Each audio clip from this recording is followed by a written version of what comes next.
আসসালামু আলাইকুম। আজকের ভিডিওর টপিক কিভাবে ইউটিউব চ্যানেলে সাবস্ক্রাইবার হাইড রাখতে হয়। আমরা অনেক সময় বিভিন্ন কারণে আমাদের ইউটিউব চ্যানেলে সাবস্ক্রাইবার হাইড করতে চাই।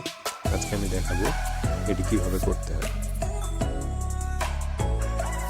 এজন্য প্রথমে আপনার ক্রোম ব্রাউজার ওপেন করে নিতে হবে এবং সার্চ করতে হবে YT স্টুডিও লিখে।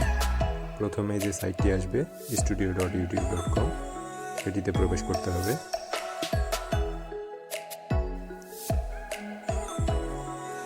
অনেক সময় আমাদের ডেস্কটপ মোড আসে না, সেক্ষেত্রে আমাদের ডান পাশের টপ কর্নার থেকে 3 পয়েন্ট সিলেক্ট করে ডেস্কটপ মোডটি অন করে নিতে হবে।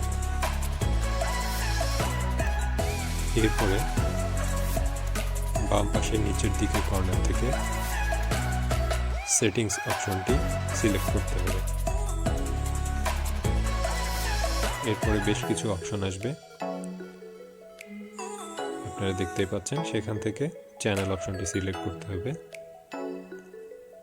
এটি সিলেক্ট করার পরে অ্যাডভান্স সেটিংসে ক্লিক করতে হবে। অ্যাডভান্স সেটিংসে ক্লিক করার পরে নিচের দিকে যখন স্ক্রল ডাউন করবেন তখন আপনি দেখতে পাবেন সাবস্ক্রাইবার কাউন্ট নামে একটি অপশন সেখানে সিলেক্ট করা আছে এবং এটিকে আনসিলেক্ট করে দিতে হবে। আনসিলেক্ট করার পরে আপনি ডান পাশে নিচের দিকে একটি সেভ অপশন পাবেন, সেখানে ক্লিক করতে হবে। সেভ করার পরে আপনাকে একটি নোটিফিকেশন তারা সেন্ড করবে যে আপডেট সাকসেসফুলি।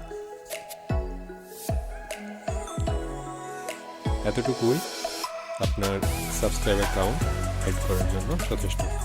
এবার আমরা দেখব এটি সঠিকভাবে সম্পন্ন হলো কি। এজন্য আমরা ইউটিউবে যাব আবার এবং ডান পাশের উপরের কর্নার থেকে আমরা আমাদের চ্যানেল সিলেক্ট করব এবং আপনারা দেখতেই পাচ্ছেন এটি সঠিকভাবে সম্পন্ন হয়েছে এবং আমার সাবস্ক্রাইবার আর শো করছে না।